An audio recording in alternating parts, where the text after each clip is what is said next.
الهرمون المفضل لارنولد. الهرمون ده بالذات ارنولد كان بيحبه جدا، وبص كان بيموت فيه، على الرغم ان هو اضعف هرمون تقريبا في سلسله الهرمونات هو والانافار. هو ضعيف بس نينجا، ويعتبر اعراضه الجانبيه زيرو. ازيكم يا شباب، معاكم اسلام حسنين. قبل بس ما نبدا الفيديو ما تنساش تعمل سبسكرايب وتفعل زر الجرس عشان ننزل فيديو انت اول واحد تشوفه. هرمون النهارده البريمو بولان، واسم الماده الفعاله اللي فيه ميثانولون. هرمون هنتكلم عنه، يعتبر هرمون لذيذ جدا، انا بعشقه على الرغم ان هو ضعيف. هنتكلم بقى الجرعات اللي انت المفروض تاخد منه قد ايه، كام اسبوع، خصائص البنائيه بتاعته والاندروجينيه، فوائده واضراره، كل حاجه هنتكلمها عنها بالتفصيل النهارده ان شاء الله. هرمون البريمو بولان ارنولد شوازينجر كان بيحبه جدا، وما تسالنيش ليه، بس هو فعلا انا كمان بحبه، بس مش لدرجه ان انا احبه بالشكل الجامد. هرمون جميل جدا، يعتبر هرمون اللي هو الحبوب كده ولطيف، مش تقيل ورخم على بقيه الجسم زي بقيه الهرمونات بقى، زي الترمبلون والديكا والحاجات دي. طبعا زي كل فيديو لازم تكون عارف العمر النسبي او الهاف لايف للهرمون. كل هرمون بيبقى ليه عمر نسبي. البريمو بولان يعتبر ان هو لونج استر، بيستخدم في فترات الضخامه احيانا. البريمو بولان بيصنف انه لونج استر، مفيش منه شورت استر، هو لونج استر بس. والعمر النسبي بتاعه من 5 ل 7 ايام، فانت محتاج تدخل شاطر، المفروض تدخل جرعه كل 5 ايام الى 7 ايام، ايا كانت بقى الجرعه قد ايه، انا ماليش دعوه، هقول لك قدام ان شاء الله الجرعات بتاعتك. فانت محتاج مثلا كل 5 ايام تدخل جرعه، تدخل بقى نص ملي 2 ملي 10 ملي مش فارقه، عشان تخلي الهرمون تصاعدي في الدم وما يهبطش في الدم. طبعا كل هرمون ليه خصائص بنائيه وخصائص ذكوريه، الانابوليك واندروجينيك.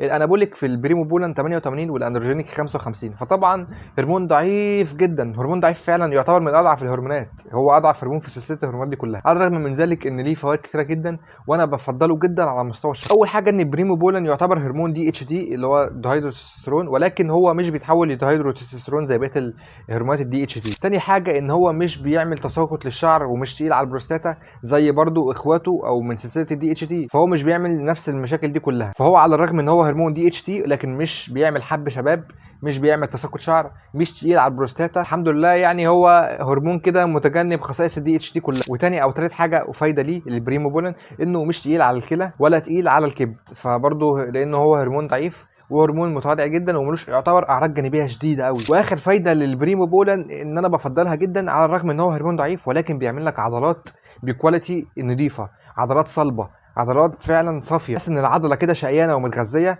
وبيبقى فيها عمق عضلي وديب كده جامد قوي. مفيش هرمون بيعمل الديب بتاع البريمو بولان. البريمو بولان بيعمل عمق كده للعضله، وتحس ان العضله مستويه كده وناضجه، كويس جدا جدا للناس اللي عايزه تحافظ على وزنها. كده احيانا بيستخدموه في الفايتات او الالعاب القتاليه زي الام ام اي والالعاب دي، عشان مثلا اللي هم مرتبطين بميزان معين بيحاولوا هم يعني يحافظوا على الوزن بتاعهم، عشان كده بياخدوا حاجه مثلا زي بريمو بولان. وكمان للبنات اللي بتاخد هرمونات، طبعا مفيش بنات هنا في مصر او في الوطن العربي بتاخد هرمونات، بس طبعا في الاجانب في بنات بتاخد هرمونات وعادي، بس طبعا هم بيفضلوا ياخدوا البريمو بولان والانافار، لان الاثنين دول هرمونين يعتبر ضعاف جدا وما لهمش خصائص ذكوريه كبيره، فعشان كده البنات بتتجه احيانا للبريمو بولان والانافار لو هياخدوا هرمونات. مده الاستخدام، تستخدم البريمو قد ايه؟ لا، مده لا تقل عن 12 اسبوع. لو استخدمت البريمو بولان اقل من 12 اسبوع او 3 شهور مش هتشوف منه نتائج قويه. طب يا اسلام بقى اخد منه جرعات قد ايه؟ بص، عن تجربه شخصيه، انا بفضل يكون ضعف التست. يعني انت مثلا لو بتاخد مثلا 300 تست في الاسبوع، فانت مثلا ممكن تاخد 600 بريمو بولان. طب مش كتير؟ لا، يعتبر البريمو بولان بتحتاج تاخد منه جرعات زياده حبتين 3 4 5 كده، عشان هو هرمون ضعيف. لو انت بتاخد 300 مش هتشوف منه نتائج بصراحه طفيفه جدا. فللاسف البريمو بولان بتحتاج ان انت تاخد منه جرعات زياده حبتين شويه عشان تحس بالنتائج بتاعته. مش لازم طبعا يبقى ضعف التست، ان انت لو بتاخد 500 مثلا تست في الاسبوع مش هتاخد 1000 بريمو، لا، 1000 برضه بريمو يعتبر كتير. فانت مثلا عندك من 400 ل 600 او 700 ماكسيمم مثلا بريمو بولان. فدي يعتبر هي المشكله الوحيده اللي في البريمو، ان انت بتحتاج تاخد منه جرعات كتيره للاسف. والبريمو بولان يعتبر ماده غاليه جدا جدا جدا، اغلى كمان من الانافار.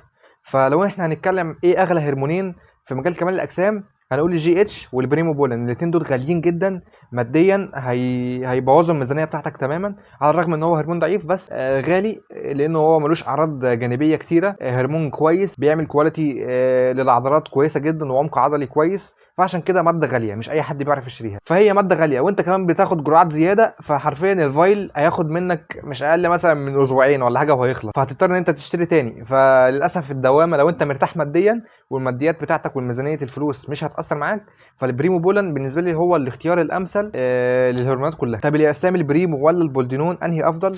كقوه بصراحه وكانابوليك واندروجينيك البولدينون طبعا اقوى بكتير، ولكن البريمو بولان ابن اخو كده بالظبط البولدينون، يعني ايه تحس اخوه بس اضعف منه شويه، بس يعتبر بنفس الميكانيزم بتاع العمل البولدينون شويه، ولكن امن، مش بيرفع كره الدم حمراء زي البولدينون. البريمو بصراحه هرمون لذيذ جدا انا بعشقه، بس هي مشكلته الوحيده بس ان هو ماده غاليه ولازم تاخد منها جرعات كتيره، بس هي دي المشكله الوحيده، لكن هو هرمون لذيذ جدا انا بحبه. هل طيب لازم نعمل تنظيف بعد ما اخد بريمو؟ طبعا لازم تعمل بي سي تي، لان انت لو هتاخد بريمو فاكيد هتاخد معاها تستوستيرون، اي ماده بتاخدها لازم تاخد معاها تستوستيرون، فاكيد لازم تعمل بي سي تي بعد البريمو. طبعا في كل هرمون قيمه قصاد سعر، يعتبر البريمو 1/10 مثلا، ان هو البريمو ماده غاليه للاسف، ف1/10 قيمه قصاد سعر. بس كده الفيديو خلص، ما تنساش بقى تعمل سبسكرايب، وليه تدريب اونلاين ابعت لي على الانستجرام، هبعت لك كل التفاصيل، اعمل عرض للناس اللي بتستخدم هرمونات بس.